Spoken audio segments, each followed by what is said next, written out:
여러분은 노후에 어떤 인생을 살고 싶으신가요? 누군가는 과거를 원망하거나 후회하고 팔자를 탓하며 마지못해 인생을 살아가는 반면 누군가는 그런 거 다 잊고 그저 하루하루를 오로지 나에게 집중하며 재미있게 노후를 보냅니다. 과거에 비슷한 아픔을 가지고 있더라도 왜 누군가는 불평불만하며 살아가고 누군가는 즐겁고 활기찬 인생을 살아갈까요?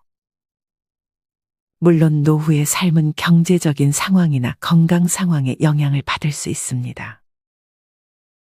하지만 이것도 마찬가지로 돈이 그리 여유 있지 않아도 아끼며 만족하면서 살아가는 분들이 있고 어디 한 군데가 불편하지만 그래도 다른 부분은 아직 건강하다며 감사함을 가지고 사는 분들도 계십니다. 이렇게 노후를 즐겁게 사는 분들은 마음가짐이 건강하고 이런 건강한 마음가짐은 평소의 습관과도 밀접한 관계를 가집니다. 예를 들어 내가 아닌 다른 사람을 위해 내 체력을 다 써버린다든지 내 자존감이 너무 낮아지는 행동과 습관을 유지한다면 건강한 마음가짐을 가지기가 매우 힘들어지게 됩니다. 사람의 체력은 어느 정도 정해져 있습니다. 나를 돌봐야 할 시간에 다른 것에 시간을 쏟게 되면 좋은 습관을 유지할 수 없고 나를 돌볼 수 없게 되는 것입니다. 그렇다면 우리는 어떻게 건강한 마음가짐을 유지하여 노후에 재밌고 활기찬 삶을 살 수 있을까요? 오늘은 이와 관련해서 나이 들어 좋은 습관을 유지하고 자존감을 높이기 위해 줄여야 할 5가지에 대해 알려드리겠습니다. 첫째는 다른 사람을 위해 내 체력을 지나치게 많이 쓰는 것을 줄여야 합니다. 우리 부모님들은 자식들을 위해 많은 희생을 하고 나이든 노부모까지 챙기며 많은 체력을 사용하게 됩니다. 특히나 서로에게 의존하고 그것을 사랑으로 여기는 것이 우리나라에서는 아직 당연하게 여겨지는 것 같습니다. 하지만 무언가를 해주는 것을 사랑으로 여겨 내 자신보다는 남에게 맞추는 삶을 살아가는 것은 좋지 못할 수 있습니다.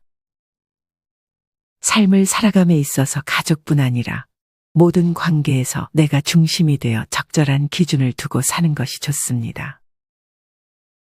만약 이런 기준이 없이 내가 중심이 되지 못한다면 건강한 마음가짐을 유지하기 힘들어질 것입니다. 아무리 자식이라도 자기 것은 자기가 하게끔 해야 합니다. 자식이 할 수 있는 일조차 부모가 다 해준다면 자식은 자립심이 길러지지 않을 뿐 아니라 부모는 자기에게 써야 할 체력을 전부 자식에게 써버리게 됩니다. 자식이 어느 정도 크면 밥은 자기가 알아서 차려 먹도록 만들어줘야 합니다. 이것은 배우자도 마찬가지입니다. 식사를 매번 차려주는 것은 정말 힘든 일입니다. 물론 일을 하지 않고 살림을 하는 경우는 제외하고 만약 부부가 맞벌이를 하고 있는데 어느 한 명이 식사를 매번 차려주는 것은 그 당사자에게 매우 힘든 일이 될 수 있습니다. 옷을 사는 것도 마찬가지입니다. 간혹 옷을 자기가 사지 않고 배우자에게 사오라고 시키는 분들이 계십니다. 이렇게 매번 다른 사람의 일을 대신 해주게 된다면 나에게 써야 할 체력을 다른 사람들을 위해 쓰게 됩니다. 다른 사람들을 위한 인생을 살게 되는 것입니다. 자기가 할 수 있는 것은 자기가 할 수 있게끔 만들어야 합니다. 옷을 대신 사주지도 방 청소를 대신 해주지도 말아야 합니다. 앞서 얘기했듯 배우자나 자식 스스로가 음식을 차려 먹을 수 있도록 만들어줘야 합니다. 이때 주의할 점이 있습니다.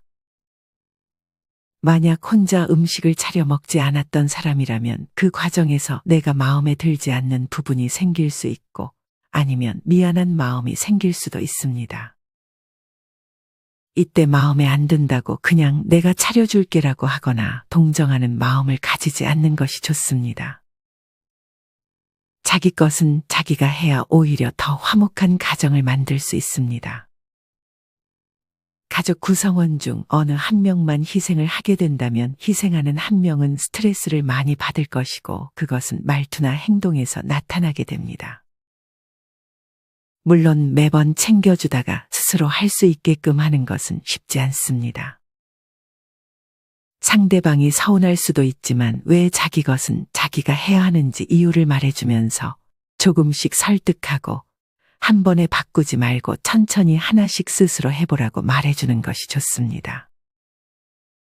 물론 만약 혼자서는 아무것도 할 수 없는 상태의 가족이 있다면 돌봐주어야 할 수 있습니다. 하지만 이런 경우가 아니라 상대방이 혼자서도 충분히 할 수 있는 일인데 그것을 내가 대신 해주지는 말아야 합니다. 그 체력을 아껴서 나에게 써야 합니다. 그래야 나 자신을 돌볼 수 있고 여기서 나오는 건강한 마음가짐이 내 노후의 삶과 심지어 다른 가족 구성원들에게 오히려 긍정적인 영향을 끼칠 수 있습니다. 해줄 거 다 해주면서 신경질을 많이 내거나 힘들어하는 사람이 굉장히 많습니다. 오히려 조금 덜 해주고 스트레스를 다른 사람에게 풀지 않는 것이 좋은 방향일 수 있습니다. 해주는 걸 받는 사람이라면 해주는 사람의 입장에서 얼마나 힘들지를 이해해주는 것이 좋습니다. 일도 하랴, 밥도 차려주랴, 자식들도 챙기랴 얼마나 힘들까에 대해 생각하고 따뜻한 말도 해주고 내 밥은 내가 챙겨 먹을게라고 말해주는 것이 좋습니다. 그것만으로 정말 큰 힘이 될 것입니다. 어떤 관계도 누구 한 명에게 의존하는 관계가 되면 힘들 수 있습니다. 필요할 때 도움을 주는 정도로 지켜봐주는 연습을 할 필요가 있습니다.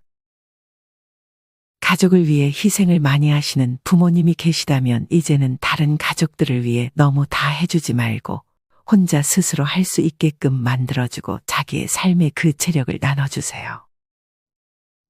지금부터 하지 않으면 평생 챙겨주기만 하는 인생을 사실 수도 있습니다.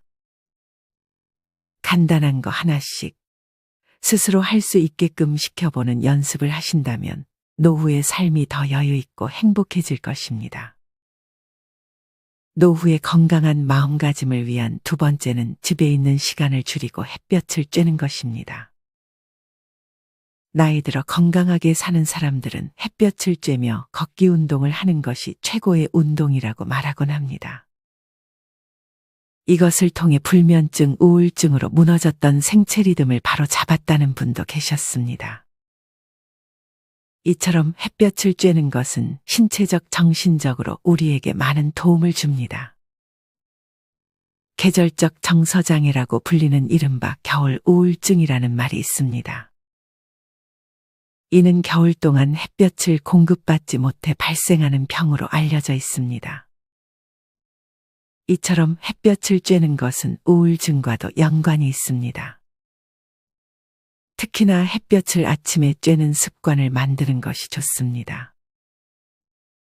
대부분 아침에 일어났을 때 햇볕을 쬐면 기분이 상쾌해지고 이와 반대로 날씨가 우중충하거나 비가 오면 몸이 쑤시거나 피로하게 느껴지는 경험을 한 적이 있을 것입니다. 햇빛은 수면 호르몬인 멜라토닌의 분비를 조절하고 행복 호르몬인 세로토닌의 분비를 활성화시켜줍니다. 걸으면서 햇볕을 쬐면 걷기 시작한 지 단 5분 만에 세로토닌 분비가 발생하며 약 15분 정도 지나면 최고 분비량에 이른다고 합니다. 이렇게 아침에 햇볕을 쬐면 밤에 잠도 잘 오는 효과도 있다고 알려져 있습니다. 수면을 잘하게 되면 당연히 내 체력은 물론 건강한 마음가짐을 가지는 것에 도움을 줄 것입니다. 하지만 햇볕을 너무 많이 쬐는 것은 좋지 않을 수 있습니다. 과하게 햇빛에 노출이 되면 피부의 노화가 빨라지고 심할 경우 피부암까지 유발할 수 있기 때문입니다. 전문가들은 하루 30분 이하로 햇볕을 쬐는 것이 좋다고 얘기합니다. 특히나 뼈에 좋다고 알려진 비타민 D의 하루 필요량은 하루 약 15분 정도만 햇볕을 쬐는 것으로 대체할 수 있다고 하니 관절이 안 좋으신 분들은 짧게라도 나가서 햇볕을 쬐는 것이 도움이 될 수 있습니다. 햇볕을 쬐는 것은 돈도 들지 않고 어려운 것도 아니니 우리의 건강과 정신을 위해서 할 수 있는 가장 간단한 방법이 아닌가 하는 생각이 듭니다. 누군가는 햇볕을 최고급 영양제라고 표현하기도 합니다. 아침에 일어나서 다른 것보다 햇볕을 쬐는 습관을 만들어 보세요. 잠도 깰 겸 매일 5분에서 15분 정도 햇볕을 맞으며 걷는 습관을 만든다면 나이 들어 나에게 아주 좋은 영향을 줄 것임에 틀림없습니다. 노후의 자존감을 높이기 위해 줄여야 할 세 번째는 관리 안 하면 나에게 날 수 있는 냄새입니다. 아이들은 솔직해서 간혹 노인분들에게 냄새 난다는 말을 하곤 합니다. 지금이야 워낙 정보도 다양해서 노인분들께 나는 냄새가 많이 줄었지만 예전에는 지금보다 더 심했다고 말하는 분도 계셨습니다. 특히나 귀를 잘 닦지 않는 것이 냄새의 주된 원인이 될 수 있습니다. 아무리 씻어도 귀 속이나 귀 뒷부분을 닦지 않으면 냄새를 잡을 수 없다고 합니다. 귀 속에서 나는 냄새는 40세가 넘으면서 약하게 나기 시작하다가 점점 나이를 먹게 되면서 더 심해지는 경우도 있습니다. 이런 이유로 귀 주변과 귀 속을 잘 씻어주시고 잘 닦아주시면 냄새를 많이 줄일 수 있습니다. 나이가 들면 씻는 것과는 별개인 것으로 나는 냄새도 있다고 합니다. 노인의 몸에서 나는 특유의 냄새는 대부분 체내에 노폐물이 쌓여서 체외로 발산되는 채취로서 물로 씻어서 제거할 수 있는 것이 아니라고 합니다. 장기적으로 수면질이 안 좋거나 스트레스가 많거나 혹은 술을 많이 마시거나 자극적인 음식을 즐기면 인체 기능이 저하되고 순환장애가 생기면서 인체에 노폐물이 쌓이게 되고 그것이 발효되어 체외로 냄새를 배출한다고 합니다.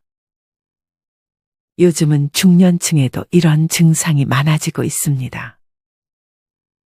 이것의 유일한 대안은 바른 생활 방식으로 돌아가는 것뿐이라고 전문가들은 말합니다. 결국에 냄새를 제거하기 위해서는 수면을 잘 취하고 건강한 마음가짐, 좋은 식습관 등에 뻔하지만 잘 실천하지 못하는 것들을 신경 써주는 것이 중요합니다. 이와 더불어 내가 평소에 신경 쓰지 못했던 곳들을 잘 씻고 잘 닦아준다면 냄새를 줄이는데 효과적일 것입니다. 냄새가 난다는 말을 들으면 아무래도 자존감이 떨어질 수밖에 없습니다. 만약 내가 평소에 그런 것을 잘 관리한다면 자존감도 올라가고 그것을 바탕으로 좋은 습관을 지속하며 건강한 마음가짐을 가질 수 있게 될 것입니다. 노후의 건강한 마음가짐을 위해 줄여야 할 네 번째는 넓은 집에 대한 욕심입니다. 해를 거듭할수록 1인 가구, 2인 가구가 늘어가고 있는 것이 현실입니다. 대개 자식들은 출가하여 살 것이고 노후에 혼자 살거나 배우자와 함께 살게 될 것입니다. 이때 너무 넓은 집은 청소하기도 힘들고 잘 활용하지 못할 수 있습니다. 또한 넓은 집 중 물론 싼 곳도 있지만 대개는 가격이 비쌀 것입니다. 차라리 그 집을 살 돈을 아껴 조금 덜 넓은 집에 살고 남은 돈으로 자신에게 돈을 쓰며 노후를 즐기는 것이 좋은 방법이 될 수 있습니다. 어떤 한 분께서는 은퇴 시기인 50대가 넘어가면서 15억짜리 넓은 아파트를 7억 대출받고 구입했다가 패가망신할 지경이라며 절대 빚내서 사지는 말라고 조언합니다. 물론 여유가 조금 있다면 너무 좁은 집은 답답하다고 어느 정도 넓은 집에 사는 것이 좋다고 말하시는 분들도 계십니다. 만약 좁은 집에서 살 때 많이 답답함을 느끼신 분들이라면 그보다는 넓은 집을 구하는 것도 좋습니다.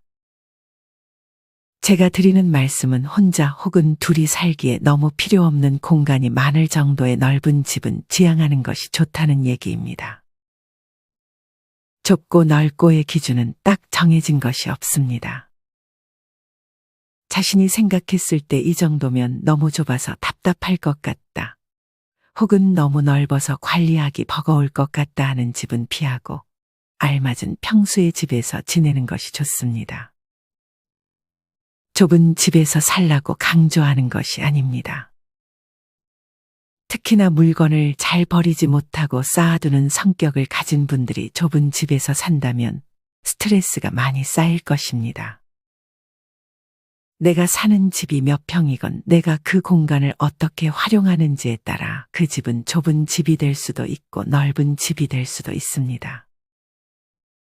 아무리 집이 넓어도 발 디딜 틈이 별로 없을 정도로 물건이 어지럽게 쌓여 있다면 그 집은 좁게 느껴질 것입니다. 넓고 좁고의 기준은 그저 자기 자신입니다. 정답은 없습니다. 집이 넓어야 몸도 많이 움직이고 좋다고 하시는 분들은 넓은 집이 더 좋을 수도 있습니다. 집을 사는 것은 큰 의사결정에 속하기 때문에 집을 한 번에 사기보다는 월세로 이 집 저 집 살아보면서 나한테는 이 정도 크기의 집이 제일 좋구나 알아가는 것도 좋은 방법입니다.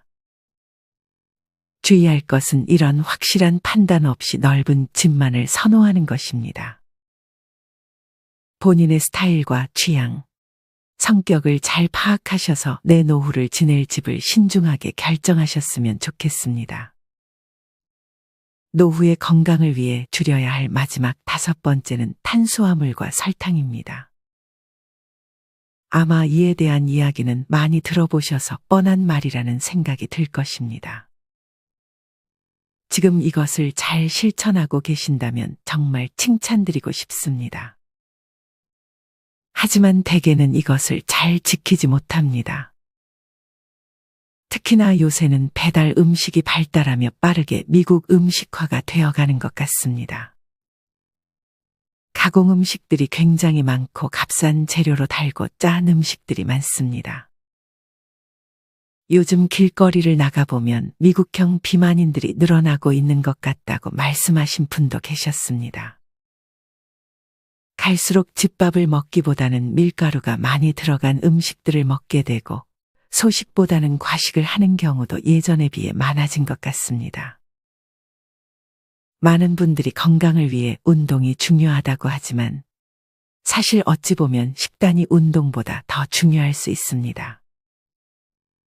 운동을 잘 안 해도 식단만으로 건강을 유지하는 분들도 있습니다. 운동은 조금씩이라도 하는 것이 좋지만 우리는 식단에 많은 신경을 써야 합니다. 전문가들은 가루로 만든 정제된 곡물로 만든 탄수화물 식품을 가급적 피하라고 말합니다. 식이섬유가 풍부하게 포함된 가공되지 않은 식품을 섭취하라고 조언하죠. 또한 단백질을 매 끼니당 150g 섭취해 주는 것이 좋다고 합니다. 설탕이나 액상과당은 자제하고요. 특히나 빵을 좋아하시는 분들은 빵의 섭취를 조금 줄이실 필요가 있습니다. 집에서 빵을 구워보신 분들은 아시겠지만 빵에는 정말 어마어마한 설탕이 들어갑니다. 문제는 많이 넣어도 막상 빵을 구워 먹으면 단맛이 생각보다 안 나는 것을 알 수 있습니다. 그래서 단맛이 나는 빵은 상상 초월할 만한 양의 설탕이 들어간다고 볼 수 있습니다. 이런 정제 밀가루와 설탕은 모두 혈당 스파이크의 원인이 될 수 있습니다. 실제로 배달 음식이나 빵을 많이 먹었던 분은 예전에 먹어도 끊임없이 공허해서 먹고 또 먹기를 반복했다고 합니다. 그래서 주 식단으로 통곡물과 야채를 많이 추가하니 속이 편안하고 더부룩함이 사라졌다고 말합니다. 다이어트는 둘째고 나이다 들다 보니 속이 편안한 게 좋다고 생각하시는 분들이 많으실 것입니다. 이런 분들께 도토리묵 또한 좋은 식단 중 하나입니다. 물론 밀가루, 빵, 설탕을 아예 먹지 말라는 것은 아닙니다. 가끔은 그런 것들이 땡길 때는 먹어도 괜찮습니다. 매 끼니를 그렇게 먹지만 않으면 됩니다. 하지만 만약 당뇨가 있거나 식단을 철저히 관리해야 할 경우에는 이런 것들은 피해야 합니다. 이런 경우가 아니라면 음식이 주는 행복도 가끔은 얻는 것이 좋습니다. 아침에 빵과 커피 마시는 즐거움으로 기쁘게 일어나고 저녁에 술과 고기 먹는 낙으로 낮에 열심히 일한다는 분이 계셨습니다. 살은 못 빼도 먹고 싶은 거 다 먹고 사니 정말 행복하다고 말이죠. 하지만 이것은 미래의 행복을 현재로 가져오는 것일 뿐입니다. 이런 삶을 오래도록 유지할 수 있을까요? 지금 당장의 행복을 위해 미래를 포기하지 않으셨으면 좋겠습니다. 현실에서 밀가루를 피한다는 것은 정말 어렵지만 사실 식습관을 바꾸는 것은 초반이 어렵지 조금만 유지하다 보면 어쩌면 쉽게 바꿀 수도 있습니다. 한 번에 바꾸려고 생각하지 말고 하루 세 끼를 먹는다면 그중 한 끼만 건강하게 먹어보는 것이 좋습니다. 몇 개월 뒤에 세 끼 중 2끼를 건강하게 먹어보고 그렇게 건강하게 먹는 비중을 늘려가다 보면 1년 전과는 다른 식습관을 즐기고 있는 나 자신을 발견할 수 있을 것입니다. 일례로 식이섬유 풍부한 고구마, 오트밀 등의 탄수화물과 샐러드를 한 끼씩만 챙겨줘도 몸 컨디션도 가볍고 심지어 자극적인 배달 음식이 땡기지 않다고 말씀하신 분도 계셨습니다. 하지만 좋아하는 것을 포기 못하겠다는 분들도 계실 것입니다. 이런 분들은 폭식만큼은 피하는 것이 좋습니다. 아직 건강하신 분들 중에 마냥 몸에 좋은 음식은 절대 못 먹겠다 하시는 분들은 소식하는 습관만이라도 챙기셨으면 좋겠습니다. 실제로 소식의 중요성은 말할 필요 없을 정도로 이미 알고 계실 것이라 생각합니다. 우리는 우리가 좋아하는 음식들을 끊을 필요 없이 줄이는 것을 목표로 하는 것이 좋습니다. 끊어야 한다고 생각하면 오히려 시작도 못하게 됩니다. 조금씩 천천히 줄여나가자라는 마음으로 접근하는 것이 좋습니다. 또한 쾌락을 절제하는 연습도 병행하면 좋습니다. 절제에서 건강이 시작된다는 말이 있습니다. 앞으로 몇 번 실패하게 될 수도 있습니다. 하지만 우리가 완전히 놓아버리지 않고 포기하지만 않는다면 분명 몇 년 전과는 다른 나를 발견하게 될 것입니다.